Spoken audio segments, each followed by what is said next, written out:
Hello guys, welcome back to technical Thalaivas. இது வரைக்கும் subscribe பண்ணவங்க சப்ஸ்கிரைப் பண்ணிட்டு பாருங்கள். இன்றைக்கி என்ன பார்க்க போகிறோம்னா 3D பிரிண்டர் எப்படி செய்கிறதுன்றதை பற்றி நம்ம தமிழ் மொழியில் பார்க்க போகிறோம். வாங்க வீடியோக்குள்ளே போகலாம். இதான் அந்த 3D பிரிண்டரோட அவுட்புட். ஃபஸ்ட்டு நாங்கள் செஞ்சோடனே அந்தளவுக்கு எதுவும் ஒர்க் பண்ணல. ஒரு சில சின்ன சின்ன விஷயங்கள் பண்ணால் போனால் இந்த மாதிரி வந்து இந்த 3D பிரிண்டருக்கு என்னென்ன பொருள்லாம் யூஸ் பண்ணிக்கோன்னு பார்க்கலாம்.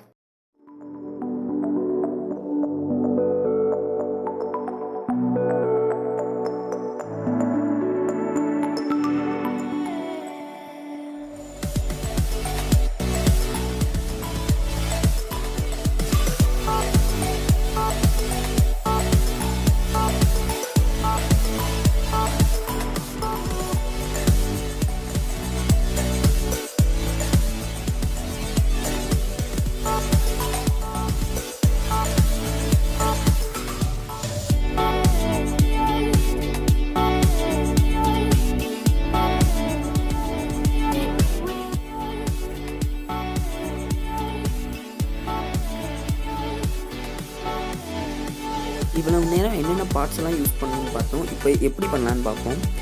அதாவது நம்ம மார்க் பண்ணோம். அதாவது இதை வந்து ஸ்கொயர் ஷேப்பில் பண்ணுறதுக்காக மார்க்கரை வச்சு மார்க் பண்ணிட்டு நம்ம அலுமினியம் கட்டரை வச்சு அந்த ராடை வந்து கட் பண்ணுறோம். ஃபர்ஸ்ட் ஆஃப் ஆல் கட் பண்ணிட்டு அதை நம்ம ஸ்கொயர் ஷேப்பில் செய்யணும். அதுக்கு எப்படின்னா ஈக்குவலான சைஸில் 2 அந்த மாதிரி 3 செட் பண்ணிக்கணும். இந்த மாதிரி தான் கட் பண்ணி வச்சுக்கிட்டு அதை நான் ஜாயின் பண்ணுறதுக்காக இந்த 4 எண்டு கனெக்டரை வச்சு கனெக்ட் பண்ண போகிறோம். இதுக்கு வந்து நம்ம ட்ரில் பண்ணணும் இல்லையா, அதுக்காக நான் ஃபஸ்ட்டு ட்ரில் பண்ணுறேன். ட்ரில் பண்ணிட்டு கனெக்ட் பண்ணுவேன். ஃபஸ்ட்டு நான் ட்ரில் பண்ணிக்கிறேன்.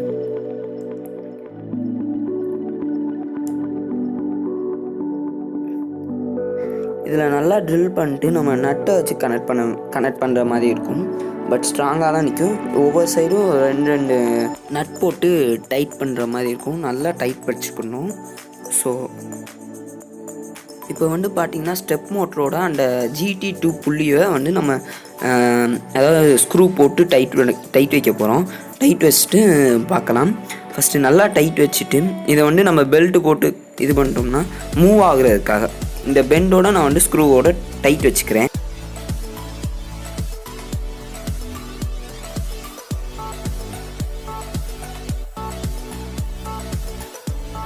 நான் வந்து அந்த 8 mm ராடோட 2 பியரிங்கை கனெக்ட் பண்ணி ஒரு சைடு போடுறேன்.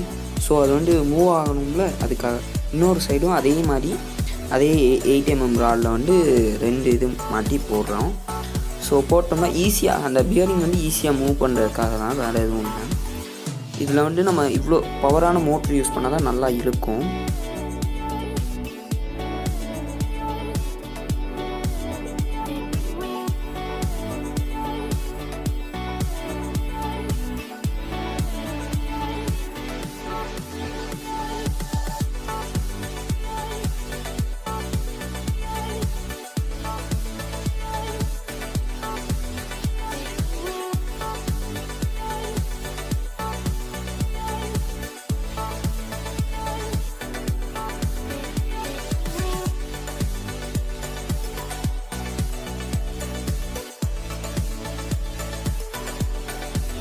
இப்போ வந்து நம்ம 2 மோட்டார்லையும் வந்து கப்ளர் போட்டு ஃபிக்ஸ் பண்ணுறோம். கப்ளர் வச்சு தான் நம்ம இன்னும் கொஞ்சம் மூவ் பண்ணலான்னு கப்ளர் யூஸ் பண்ணுறோம்.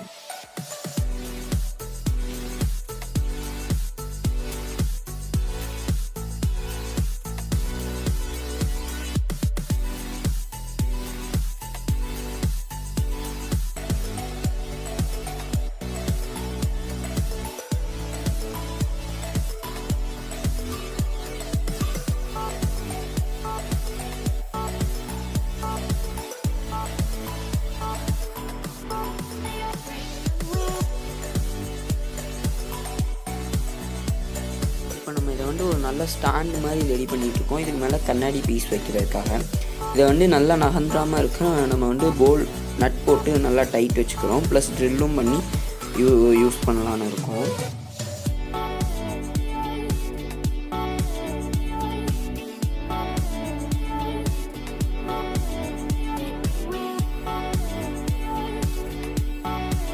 வந்து நம்ம தேவைப்படுற அளவுக்கு எவ்வளோ தேவைப்படுற பெல்ட்டுன்னு பார்த்துட்டு நம்ம அதோடு சேர்த்து வச்சு நம்ம பெல்ட்டை கட் பண்ணி டைட் வைக்கலான்னு இருக்கோம்.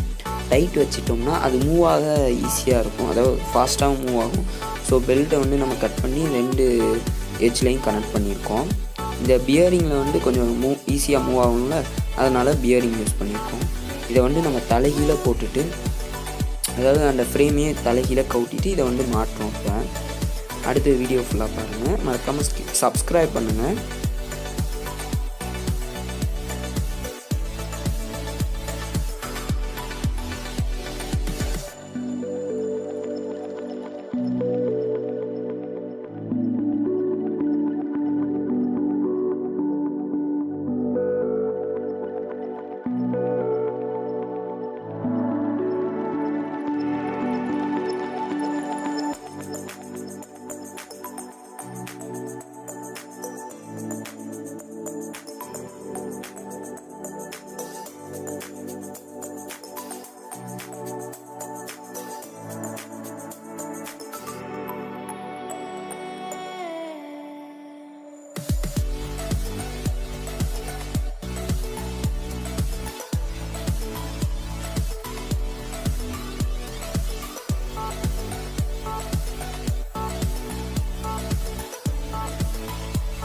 இது 3D பிரிண்டர்னால கொஞ்சம் பெரிய இதெல்லாம் உருவாக்குறதுக்காக ரொம்ப நேரம் ஆகும்.